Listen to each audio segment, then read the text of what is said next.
All attendees are in listen-only mode. Good afternoon and welcome to the July Community IT Innovators webinar series. Thank you for joining us today for a closer look at the considerations of moving to Razor's Edge NXT. Today's webinar is being presented by our information strategy partner, Build Consulting. Some tips today for following along on the webinar. We encourage you to interact with us by asking questions via the GoToWebinar chat feature. You can also connect with us on Twitter, and we can be followed at Community IT. And we'll be tweeting throughout the webinar today. Just a quick and friendly reminder to avoid multitasking during the webinar. You may just miss the best part. If you do happen to miss the best part or you need to leave the webinar early today, we will be posting links to the recording and slides on our website. And now I'd like to hand this over momentarily to Kyle and Peter to introduce themselves. Thanks, Johan. Hey, this is Kyle Haynes with Build Consulting, and many thanks to Community IT for hosting us today. And this is Peter Gross from from Build Consulting, and I'm thrilled to be here, and thanks to everybody for attending or for listening after the fact. And my name is Johan Hammerstrom, and I'm the President and CEO of Community IT. In case you're not familiar with Community IT, our skilled and certified team of IT professionals serves the greater Washington nonprofit community. We help organizations of all sizes and capacities to advance their mission through the effective use of technology. We're deeply invested in the nonprofit community. We've served over 900 nonprofits since 1993, and we take a strategic and collaborative approach that fits the unique needs and culture of nonprofit organizations. So with that out of the way, I'm going to hand this back over to Kyle to get us started in looking at some of the considerations around Razor's Edge NXT. Hey, so actually he's handing it off to Peter. To Peter. It's all right. We're both tall. We're interchangeable. It's absolutely fine. So just a little bit about Build Consulting. So as Johan mentioned, we're really proud partners of Community IT. And many of you, I think, know David Deal. He's the longtime and now former CEO of Community IT and is now one of the 4 partners of Build Consulting. Build is made up of 4 primary partners. Kyle and I are 2 of them. David Deal and Peter Maris are the other 2. And together we combine to have more than 80 years of experience in the nonprofit sector and with information management in general. Over that time, we estimate that we've worked with over 500 nonprofit organizations, associations, and educational clients. And our sole purpose is to work with nonprofit organizations to strengthen their information management capabilities. I won't bore you by reciting who we've worked with. This is just an example of the many different kinds of organizations that we've worked with. I include it only to demonstrate the breadth of experience that we have with nonprofit organizations and associations of all types and sizes. One note and one thing that I think makes us relatively unique in the sector, we're really passionate about our independence. We don't affiliate with any software or implementation vendors, and we feel this is critical to preserving our reputation as trusted advisors to our clients and to the entire nonprofit community. That being said, we do have good working relationships with some of the largest and most well-established vendors, which we often leverage to advance the interests of our clients. We love to have long-term relationships with our clients, but the most important thing to us is that our work serves the interest of our clients and the nonprofit industry in general, and that our work stands on its own, regardless of how it impacts Build Consulting in the long term or any other vendor in the long term.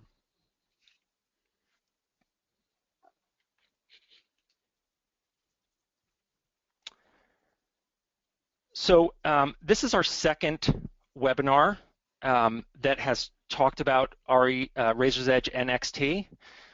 The last one actually talked about both NXT and Salesforce. We don't intend this as an endorsement. However, it is a recognition of the fact that a lot of the energy of the industry has been focused here, and that the recent release of NXT has the possibility to affect in excess of 15,000 clients, 15,000 nonprofit organizations. there's not many things in the nonprofit sector that you can say that's true about. So this seemed like a topic that was worthy of attention. We know there's tons of good solutions out there for constituent relationship management, many of which are listed here, many of which are not. We expect to be covering lots of different kinds of products in future webinars, but just so you know, this is the reason that we've decided to focus here. Great, thanks, Peter. So just quickly what we'll cover today, and actually before we get into that, I want to say that Peter and I have challenged ourselves to keep today's webinar to about 20 to 30 minutes. We want these webinars in the future, and especially this one, to be useful and digestible. We're happy to stay afterwards to answer any additional questions, but we want to try to move through this in a way that delivers a ton of value in a fairly compressed time frame. And with that, let's get started. So our title today of our webinar included the expression over the edge. And first off, that can mean a number of different things for people. It can range from folks that are ardent lovers of the Razor's Edge 7 and are excited for a big change. It could be addressing people who are frustrated by the relative lack of innovation in the Razor's Edge 7 in the past and are considering making a move to something else. And those organizations who think their CRM needs might extend beyond what the Razor's Edge can address. So today we're going to cover three things. First is a high-level overview of Razor's Edge NXT. We're not going to cover everything about Razor's Edge NXT. We think Blackbaud's doing a great job of that, providing that kind of information already on their website. And second, we're going to talk more about what it's going to take for your organization to be truly good at CRM. And for many listeners, the Razor's Edge might be the only system that their organization has, or it might be the most significant one in terms of the cost and level of effort to support it and number of staff who are actively using it. And then thirdly, we're going to talk about our CRM, our Build CRM Index. And we're going to share some of the most pertinent considerations for organizations that are considering a CRM move. We use the index as a framework to help gauge the capacity of organizations to make investment of time, energy, of money in CRM change, of which the move to RE/NXT would be one of those. So what's all this hullabaloo about a next generation product from Blackbaud? What we know is that first, RE/NXT is really not just a product. Our friend Bill Connors had this insight that it's more than a product, and it's actually an attempt to bundle technology and information together. It's designed to be a platform of integrated analytics that should sit side by side with a product. So Razor's Edge NXT, from a product perspective, first off, it's emphasized in its current version, which we're calling 1.0. It's really targeted to fundraisers and surfacing the information that is most important to that audience. The Razor's Edge Classic, or the Razor's Edge version 7.0, is going to remain, and it's going to cover all other users of the Razor's Edge. And in some ways, this eliminates the need of a conversion or for retraining the power user base within your organization. And then the other thing which is notable is that Blackbaud announced they were going to release this in June or July of this year and fulfilled that commitment and released it in early June. And we actually think that that's indicative of a fairly large shift for that organization. They made a commitment, they stood on a rock and fulfilled that commitment, and we were very excited to see that. So what is NXT right now? Right now, NXT is focused, as I said, primarily on addressing the needs of fundraisers.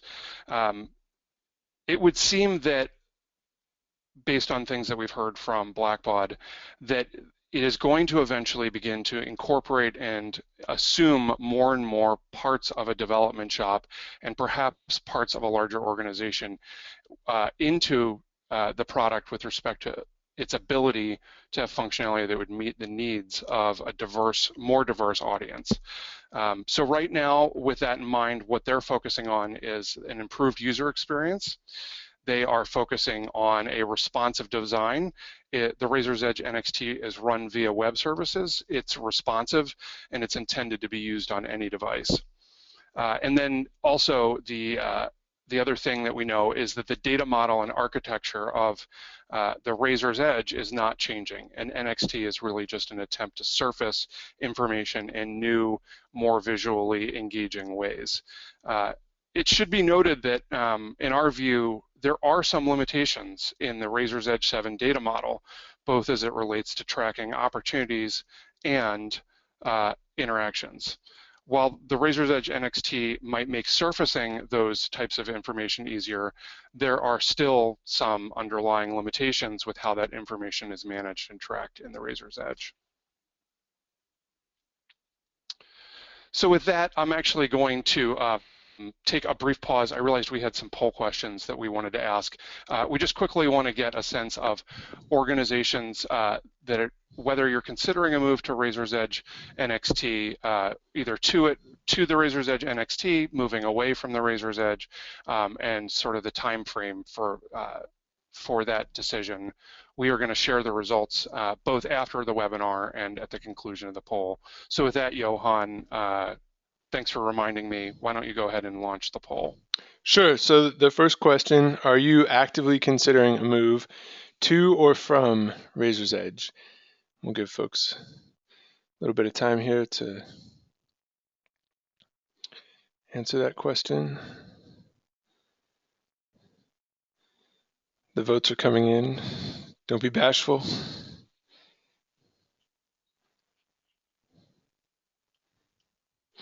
All right, with about 70% of today's attendees responding, I'll go ahead and close that poll and share the results. So it's kind of a few more sort of not actively considering a move to or from Razor's Edge. 40% though, just under half, are considering that move. So then the follow-up question, if you answered yes, or if you're in that first 40% on the first poll, which of the following applies to you? You're considering a move to Razor's Edge NXT, or you're considering a move away from Razor's Edge 7 to another CRM. And we'll give folks a few. Those 40%. So I'll just chime in, Johan, while people are talking. This is Peter, and I think it's interesting that only 40% are actively considering the move to or from. I'll take that as a good sign that folks are being cautious about what's being promised in the next version. Mm-hmm. We'll give folks the benefit of the doubt that that's in fact what's happening. So we've got, go ahead and share the results from that question. So about 60% are considering moving to Razor's Edge NXT, and about 40% are considering a move away from their current Razor's Edge 7 to another CRM. And then the final question, kind of a follow-up, if you are thinking of moving, what's your time frame? Is this something that's in the works? It's gonna happen in the next 3 months or so, or is this more of a long-term plan for your organization? And again, while folks are answering, we saw a lot of the questions that were submitted when folks registered about sort of Salesforce or NGO Connect versus our Razor's Edge NXT. We're not addressing Salesforce obviously directly in this presentation, but we're happy to answer some of those questions in the Q&A period after the presentation. Great. So go ahead and close that poll, share the results. So about half of those of you who are looking at moving away or making the move, I guess, to or from Razor's Edge NXT. Over half of you, that's a year or more down the road, so it's a long-term plan. The other half have it on the roadmap for some time within the next 12 months. Great. Thanks, Johan. Yeah. Really interesting information, as Peter just said. You know, I realized actually as we were talking, NXT sounds kind of like an 80s band that had B-sides that never really got the airplay that they deserved. But I digress. So how Blackbaud's positioning NXT next things that we have heard that they are considering for the future. First is an open, improved API. We see this as critical, especially for some of our mid and enterprise size organizations that we work with. The limitations on integrating the Razor's Edge, both historically and currently, as part of a larger information strategy ecosystem, in my view, greatly diminishes its ability to serve those types of organizations, especially ones that have CRM needs that extend beyond the development or advancement department. Secondly, future releases, as I said earlier, are going to promise additional functionality. I think that for people who know me that are on the call, I love analogies. The release in June is somewhat analogous to a multi-stage rocket. Razor's Edge has finally escaped gravity and inertia and launched into space.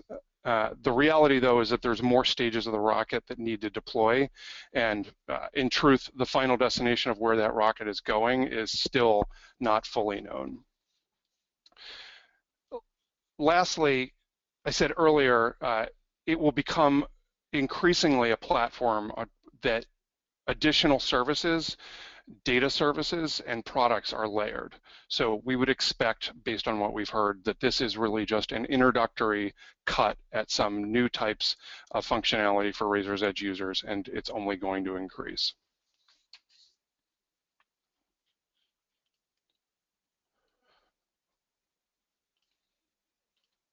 Sorry, folks, my computer is deciding to navigate on its own. All right, so what's notable? Again, there's going to still be a heavy reliance on Razor's Edge Classic for the foreseeable future. For power users, this actually could be a good thing. It prevents some disruption to the organization, but worth noting is that the Razor's Edge 7 existing technology stack is past its prime, and there are some lingering annoyances about the product for power users that have not yet been addressed. It's still envisioned, based on what Blackbaud has told us, that it's a CRM primarily for the development advancement crowd. So if you have a need for a diverse group of staff who are going to be accessing and most importantly contributing to constituent records, the Razor's Edge and NXT are still just for a fairly narrow set of users within a larger organization. And then a change in pricing is how that impacts organizations is not entirely clear. Will it cost more? Probably for most organizations it will. Will it cost too much? In some ways that depends. If your organization's poised to take advantage of the new functionality and tie it back to ROI, it might not be. I'm going to talk a little bit more about that later in this presentation. So other resources. We said at the outset that we were not going to be the greatest source of information about the specific functionality of Razor's Edge NXT. We included this link. We found it to be a fairly comprehensive overview of what Razor's Edge NXT is promising, and we'd recommend folks use that as a starting point.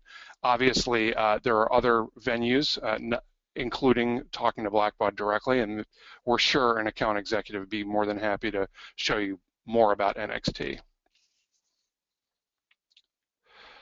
Next, we're going to cover what does it take to be effective at CRM. For many people on today's call, CRM is something that they really only understand as a vague concept. We're not going to spend a ton of time on defining CRM. What we are going to do is talk about how CRM could apply more broadly than Razor's Edge NXT to some organizations. And as we do that, perhaps for folks listening in and listening in afterwards, it would be worth considering how a broader definition of CRM might apply to your organization and apply some of the decision making as it relates to investments like Razor's Edge NXT. We identified on this slide 4 of the things that we think organizations who are exploring the replacement of their CRM system most often get intrigued by. We could spend an entire webinar probably talking about how CRM has evolved since the Razor's Edge 7 was launched in the early 2000s, that webinar would definitely be more than 20 or 30 minutes. So we highlighted these four.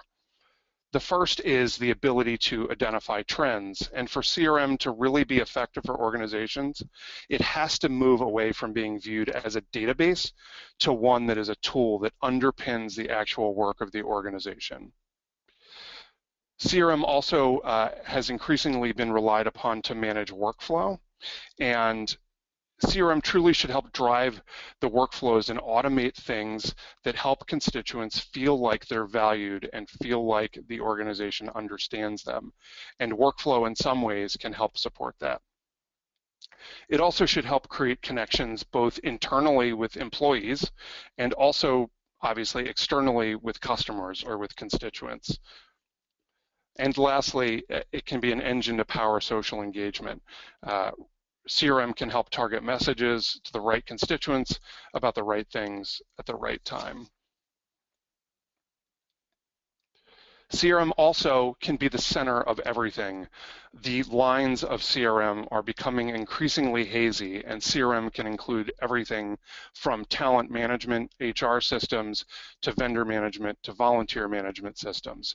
So increasingly CRM for nonprofits who have the Razor's Edge 7, it means much more than donors and prospects. So something we wanted to share that for those of you who are in our earlier webinar that we think is pretty shocking is that according to a research study done by Forrester in 2009, 47% of all CRM projects fail. This is a sobering number. And with the acceleration of marketing surrounding CRM, one could only presume that this number has gotten worse since this survey was done in 2009. And we present this information here today in the subsequent slide because as you're considering for the organizations, especially the ones who are on the precipice of making the switch to NXT, these are important statistics to consider. Forrester also did a research study in 2014 titled The Common Causes of CRM System Project Failure. And in that study, 44% of the folks surveyed said that the processes that they had in place led to the failure of the project. 42% reported that people were to blame in the project. 40% reported that strategy was to blame. And lastly, 35% said that it was the technology itself. At least in our experience at Build, a lot of the cases where folks are actually in fact blaming technology, if you dug a little bit deeper, it would be the first three that were ultimately the reason that a CRM project failed.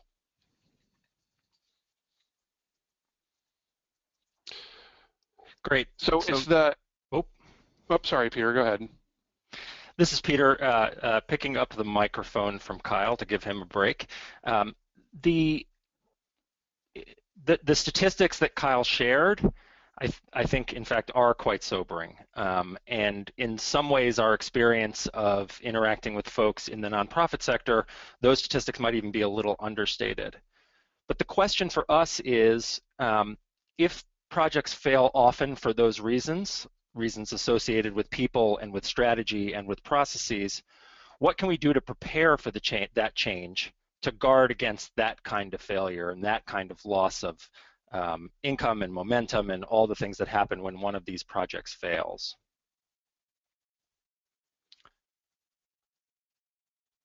Before we talk about the evaluation criteria that we use to evaluate a CRM ecosystem, I wanted to share a quote with you. So I recently finished reading Good to Great. It was published in 2001. Only took me 14 years to actually get to reading it. It's a really great book about transforming companies that I'd recommend to anybody pretty much in any industry. And they actually published an addendum for the book that answers questions and how Good to Great applies to the nonprofit sector. But for our purposes today, I thought I would share how Jim Collins, one of the two primary authors, positions technology. The way he positions technology is really brilliant. And here's what he says. When used right, technology is an essential driver in accelerating forward momentum. But when used wrong, technology simply accelerates your own self-created demise. And what he says throughout the chapter on technology basically is that technology can't make you great. If you make other kinds of great decisions, technology can be an accelerator of that. And we see all the time in nonprofit organizations that there's a failure to make sort of basic strategic and management decisions necessary to run. Just as an example, a successful major gifts program. And a lot of those same nonprofits that fail in implementing the major gift program often blame something like Razor's Edge 7 or another product as the thing that actually tripped them up. Spending money on NXT or any other CRM system for that matter isn't going to change who you are or the challenges that you face. It may be, in fact, that you'll just spend more money in order to achieve similar results to what you're achieving right now. It's in that spirit that we'll talk through a sort of a case example of a fictitious organization that will illustrate what needs to be in place to be truly great at CRM.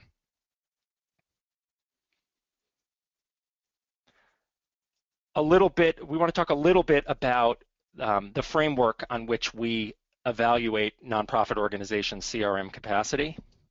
So in order to organize the answer to the question, what does it take to be great about CRM? This is the framework we use that we're going to show you over the next few slides. I'll say we're also using this as an opportunity to shamelessly suggest that you download our white paper that's at that URL. I think we'll probably tweet that URL out, and it's something that you can find actually going to our website. In short, our framework is called the Build CRM Index, and it calls out 6 ways in which you can evaluate your capacity to leverage CRM. And we'll use those 6 things to evaluate a case example. In this particular case, we're going to be using sort of a major gifts framework, mostly because it's the clear focus of the first release of NXT. The case example we're going to use is a fictitious person named Lisa, who's the SVP of development. I don't think we've worked with a Lisa who's an SVP of development, but if we have, it bears no resemblance to anyone real whatsoever. Her organization has an underdeveloped major gifts program, and the large individual gifts that have come in have generally been caught, not raised, meaning there's no real moves management process in place at the organization.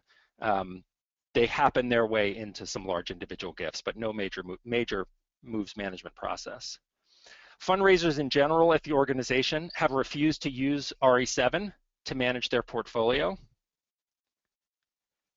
And she is excited, and others are excited about using NXT as a way to improve their fundraising. So that set of facts leads us to talk about 3 of our measures of CRM health, which are more organizationally focused: organizational engagement, strategy and constituent engagement, and system adoption and collaboration. The first one I'll talk about is organizational engagement. And the question, it's organizational commitment is not only a question of, is Lisa's organization committed to the system they would put in place? What I would ask of Lisa and her colleagues is the extent to which the entire organization is prepared to commit to running a top-notch major gifts program, which requires a commitment of money, staffing, process, and system changes. When those at the top are not committed to change, including important system changes, that change is either unlikely to achieve excellent results, or perhaps it's unlikely to happen at all. The second part of the measure of organizational CRM health is around strategy and constituent alignment. And the question is, because NXT actually surfaces a lot of quote-unquote intelligent information about constituents, is there actually a plan to act upon that information to get the results that they desire? Does Lisa's organization have a strategy and a plan to leverage that information to convert it into more gifts or larger gifts or better relationships? The presence of the information itself does very little in terms of actually driving a major gifts program.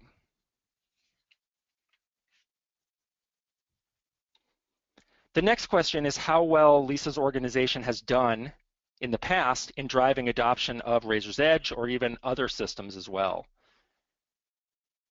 One of the things that is seductive, and rightly so, about NXT is that it really looks fantastic. It appears to be user-friendly. They surface a lot of important information. But the truth was, a lot of people thought that Razor's Edge 7 looked impressive as well, and certainly was a lot more impressive than systems that they had come from. The question is, why didn't Lisa's organization adopt RE7 when RE7 was implemented? If her fundraisers were allowed to opt out of Razor's Edge 7, then the organization basically allowed it to happen. An organization would never let fundraisers decide to stop using email because it was too much work and they just felt like passing notes or index cards between each other. And they would never allow an accountant to stop using finance software because they like spreadsheets better or they liked an abacus better. Providing pretty technology has never been an effective solution to driving adoption. It certainly helps, and it's better than having unusable technology, but it does not solve the underlying organizational dynamics.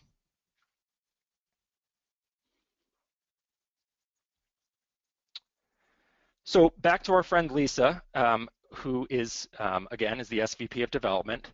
Her organization is currently using a combination of Razor's Edge 7 and Excel and Outlook to manage their major gift activity.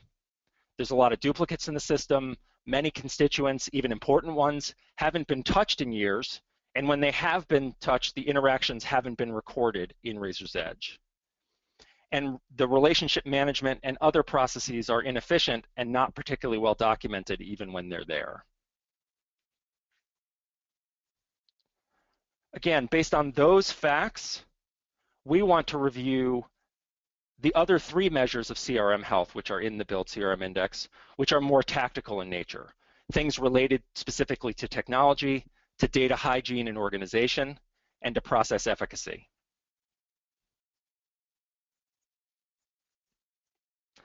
The first question to ask is about how Razor's Edge NXT fits within her organization's information ecosystem. What percentage of the data that is relevant to Lisa's Major Gifts program is stored outside of Razor's Edge right now? In Excel, in Word, in Outlook, in paper files, in people's brains, in outside wealth screening services or databases, etc.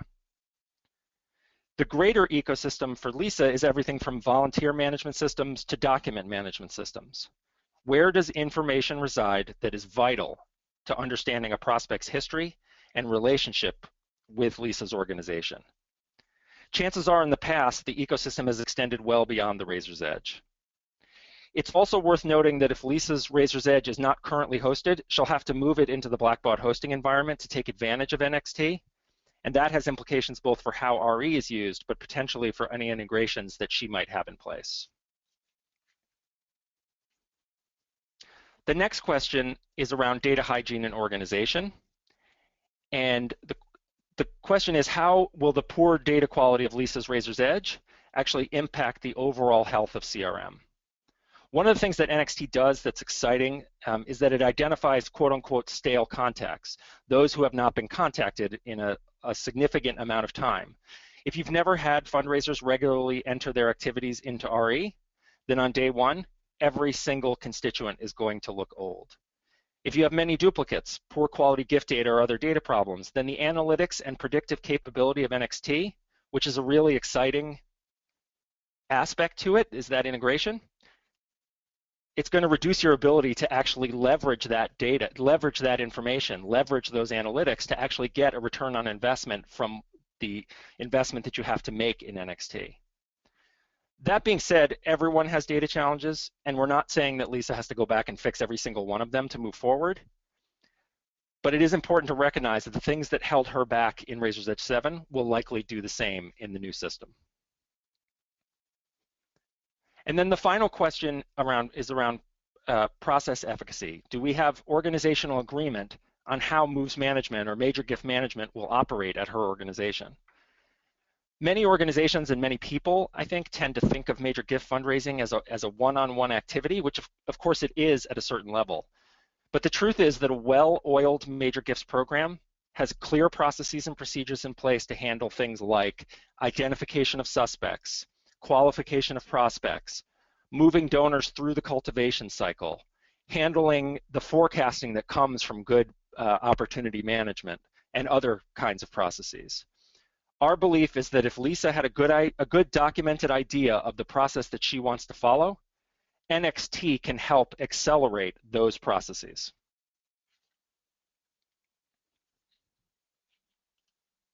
Great, thanks, Peter. I wanted to, as we're wrapping up, go back to a slide that we looked at earlier. You've seen this all of you in the presentation have seen this before, and relate some of these back to Razor's Edge NXT based on what we've shared today.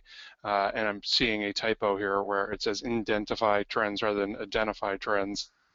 The first is around that, and Peter mentioned this earlier, but is NXT going to be able to identify trends that are important to your organization effectively, one, if your data quality is poor, and secondly, if some of the trends that are important are outside, the data resides outside of Razor's Edge. The next is around managing workflow. If part of that workflow it requires the engagement of people within the organization who cannot use or will not use, or there's not a compelling reason to have them use Razor's Edge 7 or Razor's Edge NXT, that would create some challenges around managing workflow. Thirdly, are you connecting folks internally beyond the constituents in Razor's Edge or beyond the employees who are using the Razor's Edge? And to what extent is there value in being able to capture those types of interactions with constituents? If you're a nonprofit that has program officers interacting with funders, are you going to be able to get those folks to use Razor's Edge NXT or the Razor's Edge? And then lastly, power engagement. As it relates to NXT, more and more the functionality of engagement is getting subsumed into the Razor's Edge, but it still has some ways to go. And so to the extent that you are engaging with folks online, there are some gaps with the Razor's Edge and the Razor's Edge NXT, and how will you plan to address some of those functional gaps in the Razor's Edge? We've shared a lot today, and in an attempt to summarize some of the things that we think are the most pertinent considerations, we share these three. The first is that technology can't lead change. If fundraisers, as Peter said, are not using the Razor's Edge to organize and prioritize their work, it's unlikely that NXT is going to do that in of itself. From what Peter shared earlier and our Build CRM index, there's a ton of information that goes into that into more detail around the components of organization change as it relates to CRM. Then return on investment is relative. A price increase is really only relative to what ROI you expect. As I said earlier, we don't have details on what the pricing increase will be, but if you're prepared to do the work around defining a major gift program that is driven by data and analytics, thousands or even tens of thousands of dollars invested in NXT could, in the long term, be seen as only an incremental investment. And lastly, the Razor's Edge NXT can't fill some of the gaps that might be existing in your organization with respect to data quality, business processes, the staffing you have in place. If you think NXT can fill that, you're likely going to be disappointed. So, being a little more prescriptive, can we just tell you what to do? The first is to be aware of an aggressive salesperson or company. This, in truth, can apply to any vendor relationship you have, and Blackbaud has said that they are not aggressively pushing NXT on customers. They want customers to see the value, and to the extent that they fulfill that promise, this is a good thing. I think that they are increasingly becoming aware of the scale of these decisions, and their support in helping organizations be thoughtful about when to make this move is certainly welcome. Next, remember promises should not be purchased. So earlier I talked about the eventual deployment of an API. That has not been publicly announced.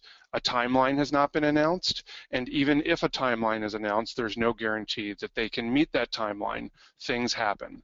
And so you should not be making a move based on things that you hope happen in the future. We know that that has already happened to people moving to NXT. They made some assumptions about things that would happen that in fact did not mesh up with the roadmap. Whenever you make a software selection, make sure you evaluate twice and buy once. We cannot tell you how important we think it is to clearly articulate for your organization what this change is going to mean, evaluate what the impact of that change is going to be, and only buy once. And then lastly, again, as a plug for us, we really think that it's important to understand the overall health of your CRM ecosystem, not just as it relates to fundraising, not just as it relates to development or advancement or the constituents that have been served by the Razor's Edge 7, but look at the entire CRM ecosystem and all of the systems, informal and formal, that are supporting managing constituent relationships.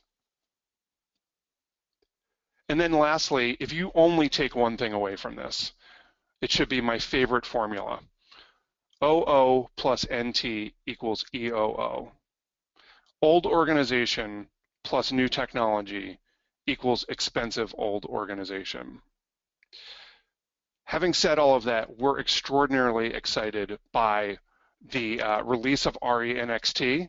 We think it is really positive, not only for Razor's Edge customers, but the entire sector. And we're looking forward to staying abreast and bringing you future webinars on the developments of Razor's Edge NXT. And with that, I will open it to Peter, Johan. I don't know if there's anything you wanted to add before we get to questions.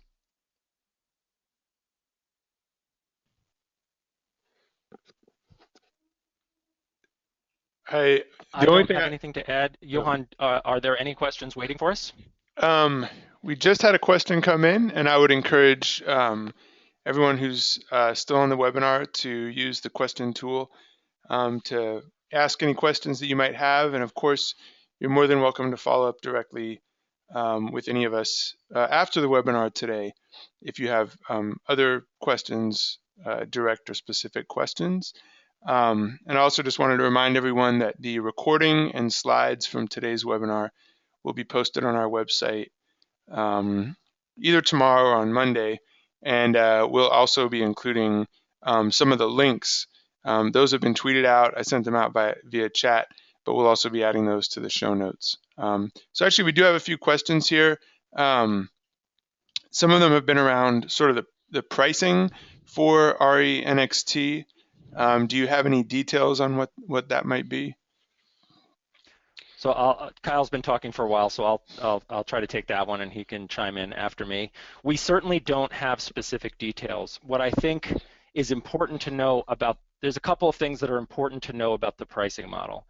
The first is that they are going to be shifting from when you go to NXT, from their traditional you purchase the software and then you pay a percentage, 20 or 25% in maintenance, which is what is currently the case, to more of a subscription model. So you have to be hosted in. That's the first piece. The second piece is that when you are getting NXT, you are not only, and I don't mean this to sound like a commercial, but you're not only getting the additional NXT functionality, which currently is around fundraisers, but you're also getting, they're layering in some of their analytics capability. You have to go to hosting, so if you're not already hosted, that will represent an increase in service. And so our general guidance is that we feel like in general it's going to be a price increase for folks, but the details of that are going to be really specific to you in terms of, are you currently taking advantage of analytics subscriptions? Are you currently hosted by them? Number of records, number of modules, all those things that you currently pay for now they have formulas and various kinds of ways of figuring that out, which we don't have any insight to. So we can't tell you specifically you're going to have a 12% increase. Our sort of general thought is that there'll be an increase, but you need to talk to your account executive to find out for your organization specifically what it's going to mean.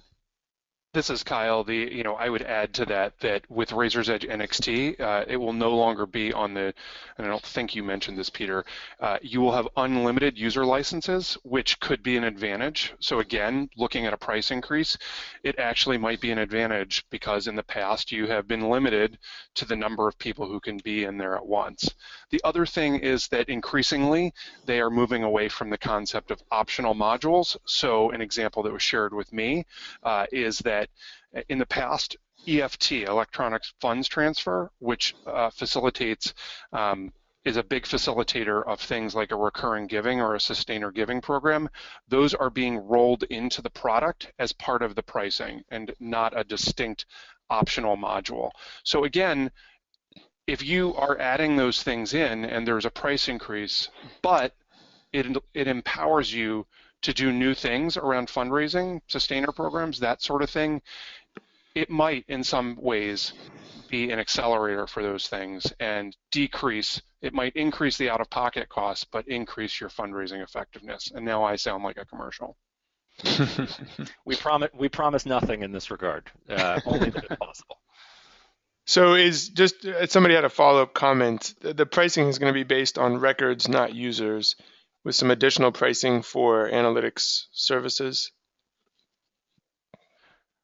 Our understanding is that some of the basic analytics will be included in the software itself. Obviously, Blackbaud is a for-profit company. They would be more than happy to layer in additional levels of sophistication around analytics.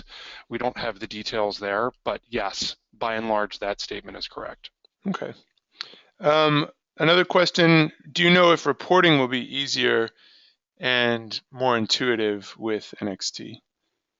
I do know it can't be harder. I can say that. I think that, Peter, help me here, but I think there's a recognition that for many organizations, Crystal Reports is unwieldy. And in fact, in Razor's Edge 7, you saw recently a move to integrate it more seamlessly with the reporting afforded within Excel's pivot charts. They are, I think, keenly aware that they need to have a more flexible and user-friendly reporting engine, but I don't believe any specifics about that have been announced. But Peter, I would defer to what you recall from that conversation. So what I would say in general, the answer to the question is no, that the basic reporting tools are staying the same, although as Kyle said, I think they're trying to make improvements. But I do think from what we've seen of NXT, there are some things that might be a report now which are built into the user experience that a fundraiser might have. So if you want a report of, what are my 13 outstanding actions that I have to take with donors or prospects, that's something that is sort of built into the UI, into the user interface for fundraisers. So in some sense, that takes the place of some of those reports. But if you're asking, is it going to be easier, sort of similar to the way Salesforce does reports, to create reports on the fly, I think the answer's seems to me a pretty clear no, but that may be on the roadmap for down the road. And we actually got a comment from Bill Connors, who's listening in, and his comment was that pricing's based on two things. One is which of the three packages is chosen, and two, the record band, which would be the number of constituent records that are housed within the Razor's Edge. Thank you, Bill. Can you speak briefly to the main additional functions that NXT is going to have over and above Razor's Edge 7? I can take we should probably just turn this part of the presentation over to Bill Connors, but I can certainly take a stab at that. One of the things that I think is really kind of interesting is this idea of, and I think they do a good job of highlighting it on their website, is this idea of creating work centers so that employees have work centers, which surfaces both trends around constituents and also prompts them to do follow-ups. The other thing that I thought, which was really interesting, is it identifies on these sort of cards that you can flip through, is constituents that require attention based on when their last action date was, when their last gift date was, those types of things. Right now, those are built into RENXT.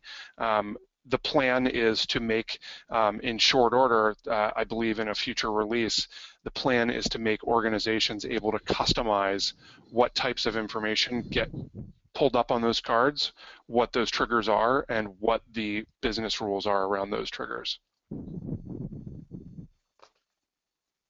Great. Anything you want to add, Peter? The only thing I would add, and it's more a question of the person asking the question. If they were asking sort of additional functionality in terms of functional areas like major gifts, volunteers, members, are there going to be different areas of functionality later in the roadmap for NXT?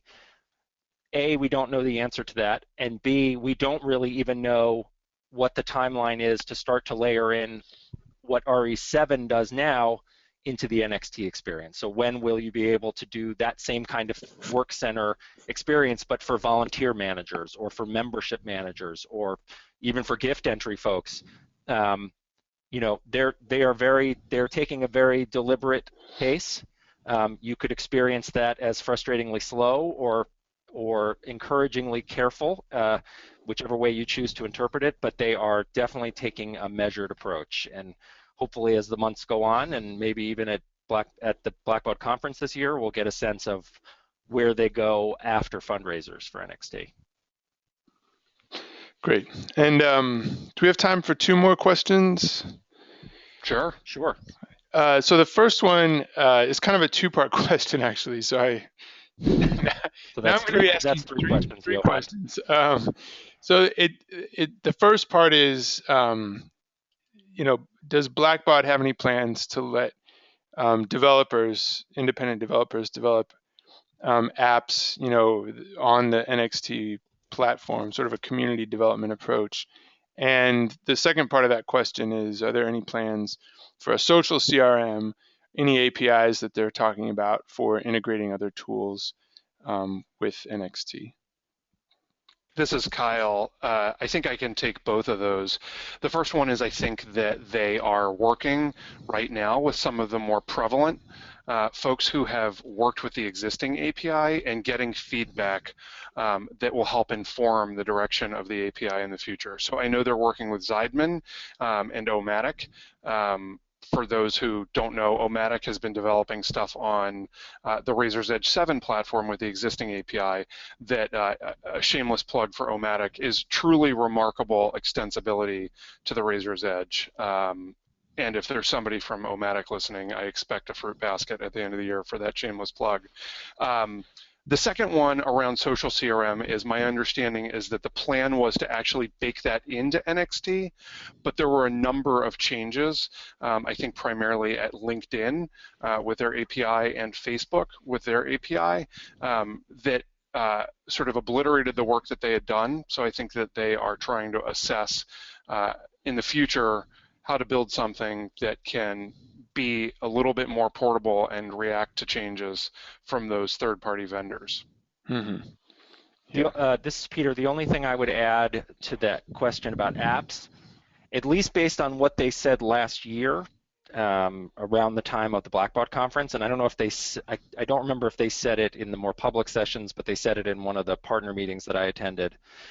They actually demoed an app store, and I apologize, I can't remember what it's called, but something similar to what Salesforce has, for instance, where third-party products can be developed and deployed into that app store. And I believe that, I haven't heard otherwise, that is still something that they are looking to do. So folks like Zeidman or Omatic or other folks that might develop bolt-ons to Razor's Edge, NXT, other products, those products could be available in that app store. So Bill Connors commented that it is available now. It's called the BB Marketplace. Thank you again, Bill. So finally, last question. This is a pretty easy one.